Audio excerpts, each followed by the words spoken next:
Well, Tears of the Kingdom is right around the corner. In fact, by the time this video is out, reviews are probably also already out, and in fact, the game may already be out in Australia, which is really weird to think about. But like a lot of people, to get ready for the release of Tears of the Kingdom, I've made the unnecessary purchase of an extra Switch console, and I've also been replaying Breath of the Wild. And even though I just started for fun to kind of re-up my knowledge on the game and how everything works in the story, the further I got in, the more thoughts I just started having about the game, and then I decided, you know what, why not do what everyone else has done? I'm too dumb to be a trendsetter, so why not follow the trend? Yeah, this is one last Breath of the Wild retrospective before Tears of the Kingdom finally releases this weekend. And this isn't going to be some long 1-hour ramble session or anything like that, although I've got about 300 hours in the game, so at this point I could probably feasibly do that. This will just be a simple, somewhat unscripted discussion talking about a little bit of my history of the game and how I felt revisiting it over the last few weeks. I'm Jax, this is Grand Starbit, let's get into it.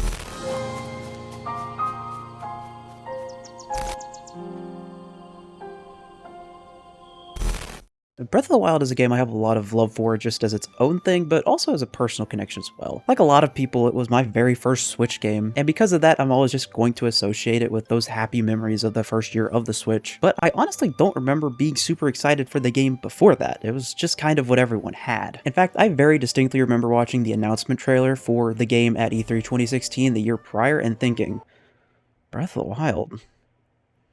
What kind of name is that? But man, as soon as I picked it up and started just wandering around, I didn't want to put it down. I spent multiple hours alone exploring the Great Plateau on my first day playing the game, just running around the forests, going through the mountainous area. I didn't think the game could get any better after that, but as soon as I got the paraglider and flew down into the actual world, it was suddenly very apparent that it did. It was almost overwhelming just seeing all the stuff I could do. And every time I thought I was getting bored or lost, I almost immediately ran into something new. In fact, I once again can very distinctly remember running across some random Zora in the wetlands kind of southwest of the Zora's domain and thinking, what's this guy doing here? And then he's like, oh, our prince needs a Hylian, you should go that way. And then I went that way, and then suddenly I was sucked into that entire story quest, and after I did that story quest, I just wanted to do the rest of them, and the game just got better and better. And from there, it just spiraled into an addiction. I didn't want to put the game down for months. Probably didn't help that I didn't know any other games other than Mario Kart, but that's besides the point. And because of that experience over that entire year with Breath of the Wild, I can firmly say it is one of my favorite games of all time. But for me, there's always this weird fear of going back to games that I love. What if I don't like it as much as I thought?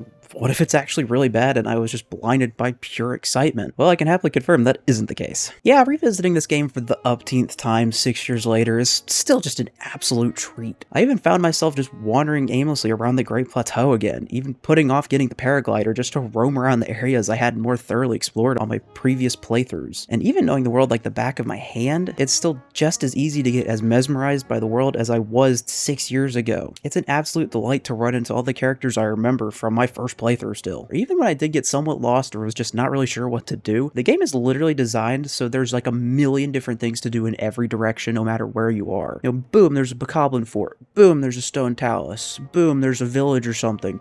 Boom, there's a guardian, and boom, it shot you, you're dead. The further you get to the game, the more it encapsulates you. It's an absolute joy to just run around doing random side quests, shrines, and even find Koroks. And Breath of the Wild is even more fun since I understand the game and its mechanics way better than I ever had before thanks to watching speedruns and just messing around with the game prior to playing through it again. Stuff like parrying, dodging for flurry attacks, and even the sneak attacks I didn't really use on my first playthrough until way later into the game when they aren't as important because you have better weapons. And even stuff like the strength enhancing potions or the stamina up foods, I didn't really experiment with until after I had really gone through the game. But being able to experience the whole beginning just completely overpowered, knowing all these special tactics, is still just a ton of fun. Knowing I can send Bokoblins flying with remote bombs made any and all encounters with them 10 times more entertaining. Just slip a bomb in between them, press the button, and boom, they're flying off a cliff to their death.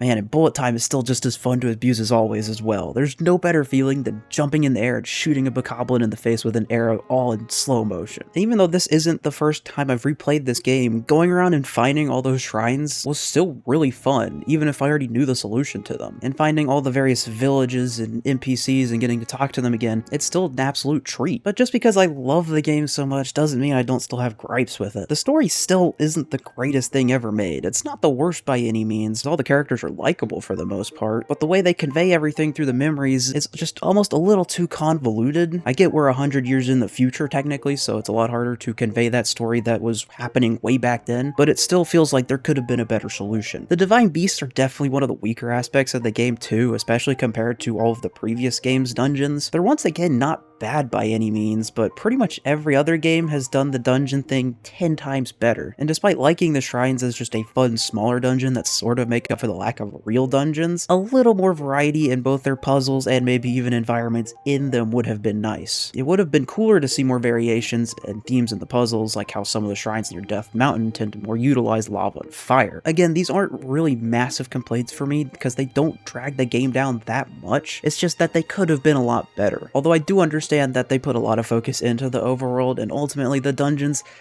kind of don't matter. Unlike other Zelda games, you're not playing this game to experience the dungeons. They aren't the main gameplay of this game, like how in Ocarina of Time all the dungeons are kind of the main gameplay and puzzle solving aspects of that game. The main game of Breath of the Wild is its open world. They want you to explore in that, not get cooped up in some giant elephant for an hour. Again, it's not that big of a deal, but still it is worth noting. Weapon durability is a great mechanic that I like, and I think it's cool that it forces you to experiment with new weapons and even get creative if you run out, like bombing bokoblins off of cliffs. Yeah, I'll keep doing it, it's funny. All in all, Breath of the Wild still holds up incredibly well today. It still very much deserves all the 10 out of 10s it got 6 years ago. The magic that you may think you lose after your first playthrough is still there, and in fact, I think returning to it just makes it even more of a joy to experience. I mean, even with my complaints, I think it's still a masterpiece in what it sets out to do. It's designed to let you do quite literally anything and quite literally go wherever you want without getting punished whatsoever. And now that I've played the game again, my excitement for Tears of the Kingdom has grown incredibly. Although if buying an entirely unnecessarily extra console didn't tip you off to the fact that I was excited, I don't really know what else to tell you. From all the official footage we've seen from Nintendo, Breath of the Wild is effectively just a beta from what we're going to see from Tears of the Kingdom, and I absolutely cannot wait. How do you feel about Breath of the Wild? Was it your first Switch game, and are you excited for Tears of the Kingdom? Are you picking it up this weekend? Let me know in the comments below. Like and subscribe, thanks for watching, and I will see you in a bit.